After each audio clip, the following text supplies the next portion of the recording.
this being the first time, I think, as a chair and as a board, we actually are able to be part of the impact that SAMSA is having within the economy is very auspicious and very meaningful. I was saying to the chairperson of Vuka Marine, when I saw the seafarers waving at us from the ship and the South Africa flag flying, it felt like, you've all been there. When you get on an SAA flight in London and they're playing Judith Sipuma, it's that same feeling, that I'm on a South African vessel. It's represented in the international domain, and I'm proud to be South African. That's what it felt like. All protocol observed. Ladies and gentlemen, when I was preparing this message for this function, I found myself contemplating what it must be like to be a mariner, mastering the art of navigation. The art that caused explorers from across the world to leave their shores and discover distant lands, enabling aspirant traders of old to seek out and discover new markets, which their countries of origin could expand and grow their economies through trade and expansion. They used the very oceans which we are looking out at today, which we can't forget, which we are looking out at today, to grow their economies. Yet when we look at these oceans, we can't forget that for South Africa this comes with very complex, contested, and painful heritage as one of the oldest shipping routes across the Cape of Good Hope. As Sir Walter Raleigh wrote in 1829, for whosoever commands the sea commands the trade, whosoever commands the trade of the world commands the riches of the world, and consequently the world itself. While those explorers understood the secret to controlling the world was through the ocean, I've come to learn in my role as the chairperson of SAMSA that the basic art of navigation is premised on a vision of the end goal, singularity of purpose, and the skill of voyage planning. Similarly, as South Africans, we've come to learn that the basic art of growing and expanding our economy is no longer about conquering and dominance, but partnership and collaboration. It starts with a vision of where we aim to go, then fixing the destination through planning on the navigation chart. Once the destination position is fixed and a predetermined line called the voyage plan is charted, and that is the course on which we choose to navigate. Once that course is set, the task of the navigator is to measure the progress by plotting the progress of the voyage in relation to the predetermined course. Now, it seems sometimes it happens that due to disruptive conditions, unforeseen circumstances, such as weather conditions or even mutiny in the ranks, the ship has to deviate from the set course. I want to focus for a moment on mutiny and conflict at sea, because this is a particular trend of our political economy at the moment. In times of stress and distress like the COVID-19 pandemic, fault lines of institutional failure or weakness, resurfacing of historical matters, competing interests, personality politics, and even battles for power tend to occur when shipmates lose sight of the end goal and need to scapegoat someone for the chronic disease. This is the most perilous time for a ship, when common purpose is dispensed for personal interest and power plays, and the predetermined course risks being reset or even abandoned for short-term individual interests. When mutinies happen, there are two courses of action. The navigator is either enabled to determine the extent of deviation and take corrective navigational course to get back on track, or the navigator is removed by being made to walk a plank, proverbially, and this creates a vacuum for a new navigator to set a different course. Mutinies can be disruptive, they can destroy value, and they can disrupt progress. When I joined the SAMSA board, I received very strict marching orders from the minister to stabilize, clean up the organization, to ensure that it fulfills its mandate and international obligation to safeguard life, property, and the environment at sea, as well as to help catalyze the ocean's economy. We need to urgently create jobs. There's a matter of urgency in South Africa for creating jobs. we need to open up pipelines of opportunity for our youth through seafaring and through developing the maritime sector and its value chains to empower coastal communities and develop black industrialists. And of course, by positioning the blue economy to be a material contributor to South Africa's economic restructuring. We only need to look at China to understand how a vision as common purpose for coastal economies, integrated with strong maritime industrial complex which is backward integrated into an inland economic structure, has positioned China into a leading economy which will eradicate poverty in our lifetime. We only need to look at Singapore to see what can be done with one focused generation of visionary leadership that partners with industry to turn a village into a maritime economy and an international maritime center.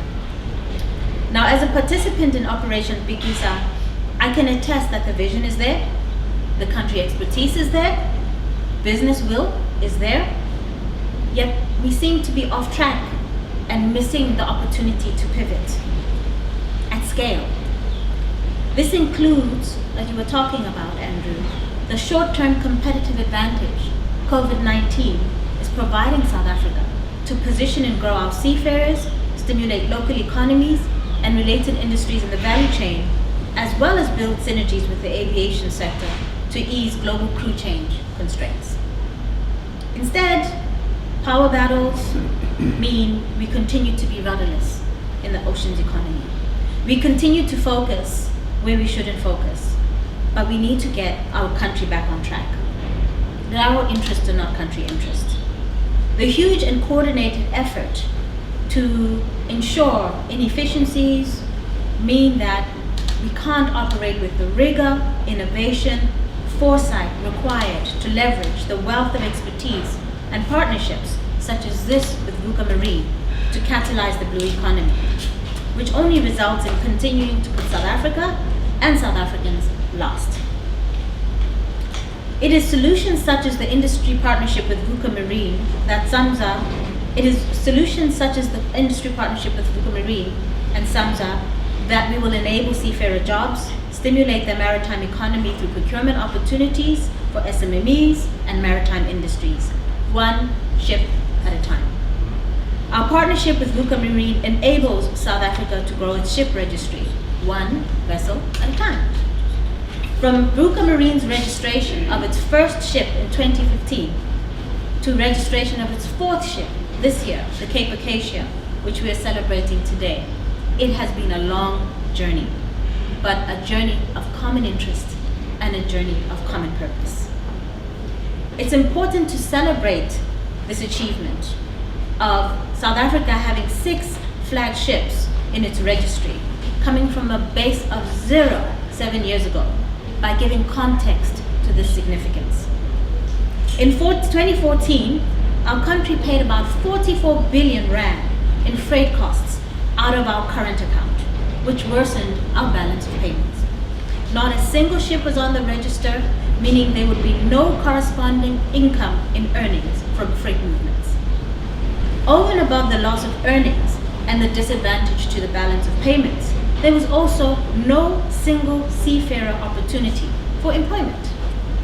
Of the 13,000 ship calls during that year, not a single South African seafarer was employed on any of those vessels across all 8 of our ports.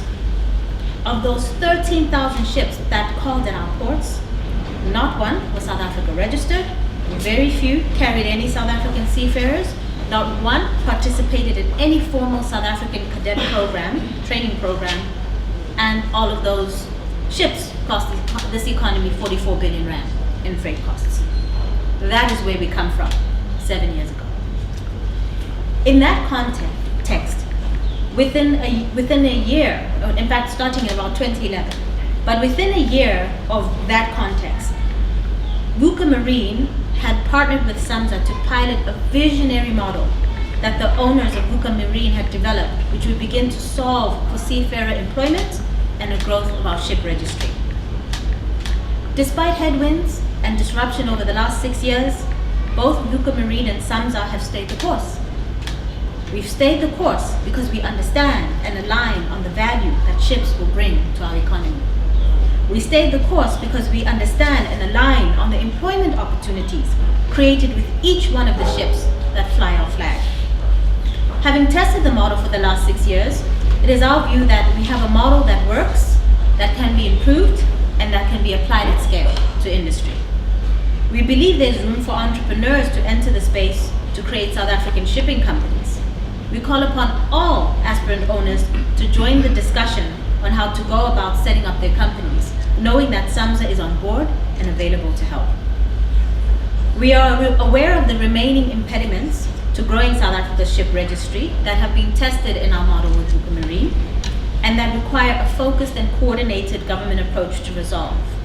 This includes the VAT issues arising from zero-rated import duties, which challenge cash flow and undermines the competitive advantage of South African shippers. Also, the importance of aligning mineral resources policies with that of maritime transport to enable the mining industry to allocate tonnage to South African flag vessels. Ladies and gentlemen, we are working with the ministry to convene a roundtable on shipping with the Minerals Council, the shipping industry, and government to unlock these synergies. This will be arranged in due course and will deal with the impediments that we've identified. Furthermore, we are listening to VUCA Marine and our marine industry. We're listening to what you're telling us about the need to develop a differentiated ship register with a clear shared value proposition, one which balances commerciality, efficiency, and affordability with the country interest. It is also our understanding that the employment of seafarers cannot and should not be linked to the rate of the growth of the register.